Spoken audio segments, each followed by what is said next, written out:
Ok. Alors bonjour, je vais vous présenter mon projet de deuxième année qui s'est passé dans l'entreprise Limonetic. Limonetic, c'est une entreprise qui travaille dans la monétique, qui fait une innovation en monétique. Elle a pour but sans que n'importe qui puisse intégrer un moyen de paiement X ou Y, des cartes, par exemple, eux ils travaillent sur les 4 étoiles, c'est de AGF je crois, ou des assurances quoi.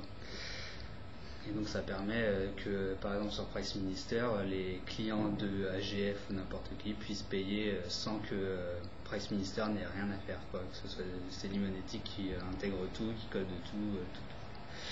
Donc voilà. Donc mon but, mon projet chez Limonetic, c'était de virtualiser 3 serveurs. Il y avait un serveur DNS, des différents serveurs. Un premier qui était l'usine Dev. Alors l'usine Dev qui est un serveur d'application et web, un serveur Calif qui faisait serveur web, SQL, DNS, et un serveur Limonetic qui faisait VPN, fichiers et impression. Donc le but de mon projet, c'était que les 3 serveurs physiques soient regroupés sur un seul serveur qui gère 3 serveurs virtuels. Donc tout d'abord la virtualisation, ça a plusieurs domaines d'application. Il y a par exemple le VLAN pour les réseaux, le NAS ou SAN pour les fichiers. Il y a des virtualisations d'applications, ce qui permet la rétrocompatibilité des logiciels par exemple.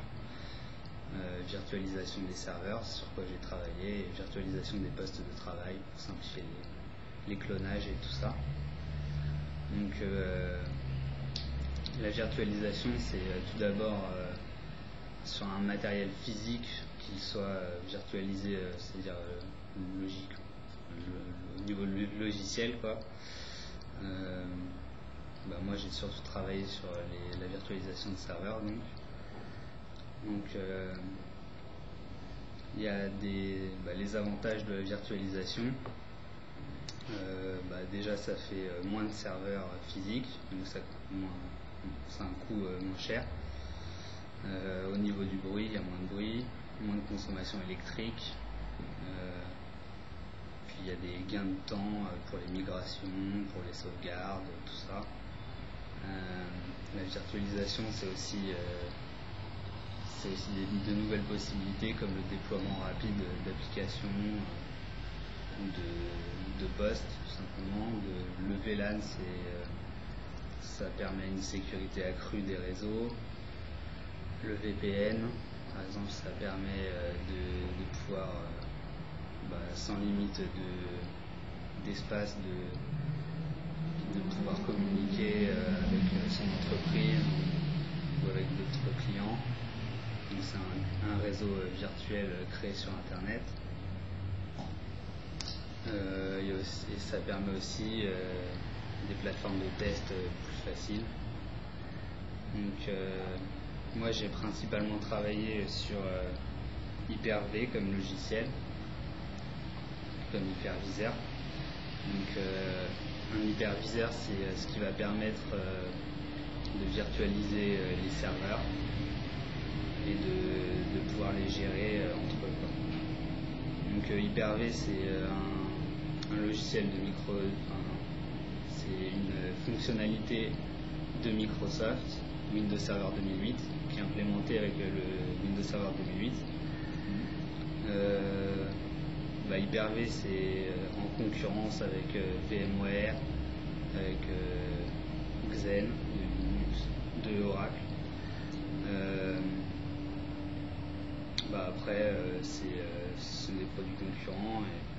Et Hyper-V se détache surtout parce qu'il est implémenté sur Windows Server 2008, donc c'est lui qui risque d'envahir le plus le marché vu la suprématie de Microsoft. Donc j'ai mis en place les 3 machines virtuelles dans mon projet. Donc l'usine dev, j'ai commencé par elle. L'usine dev, donc c'est le serveur qui servait entre autres d'applications pour les développeurs. Donc on centralisait toutes les applications que les développeurs utilisaient sur une seule machine virtuelle pour que les développeurs se connectent uniquement à cette machine virtuelle et qu'ils n'aient pas chacun une application dessus. Et comme ça, ils étaient tous réglés en même temps sur l'avancement des projets. Il y avait des logiciels qui permettaient qu'ils soient tous à jour en même temps, tout ça. La Calif, c'était une machine virtuelle qui permettait surtout au niveau DNS, parce que ils avaient beaucoup de noms de domaine à gérer hors du réseau, quoi. Ils avaient acheté des noms de domaine et vu qu'ils faisaient beaucoup de tests, ils programmaient des sites et tout, comme ça leur permettait avec le DNS d'avoir une plateforme de test vraiment au plus proche du réel, quoi. Et après, l'MKV Server 1, c'est celui qui remplaçait le serveur Numonetic, c'est celui qui gérait le VPN et surtout le service d'impression, tout ça. C'était surtout la plateforme de test, en fait. Donc j'ai mis aussi en place des sauvegardes. Donc avec Hyper-V, il y a plusieurs moyens de faire des sauvegardes. Il y a soit des captures instantanées.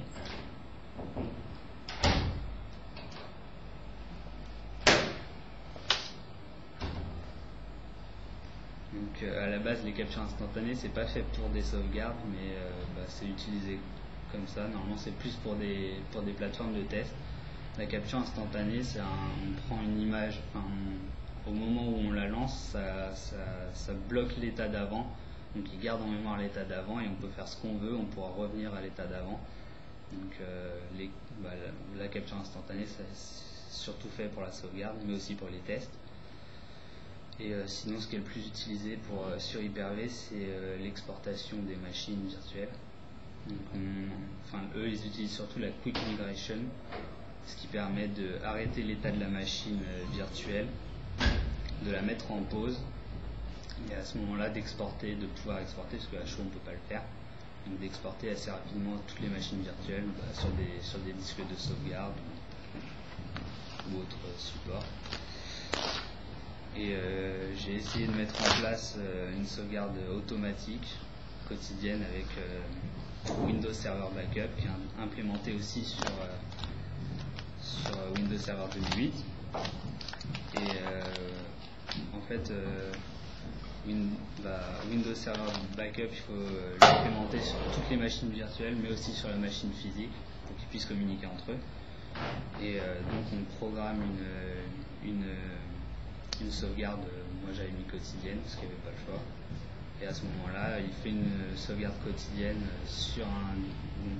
en passant par le réseau, il l'a fait sur le disque de stockage qui était sur la machine physique. Et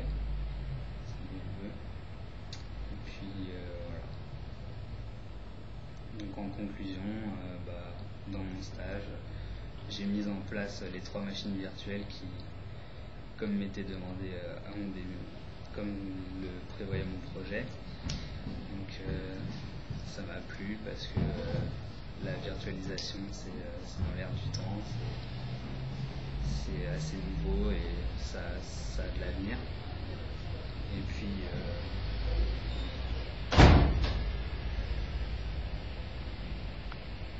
ok, 15 minutes. Ouais. 9 minutes, c'est un peu short. On verra après, je vais poser quelques questions.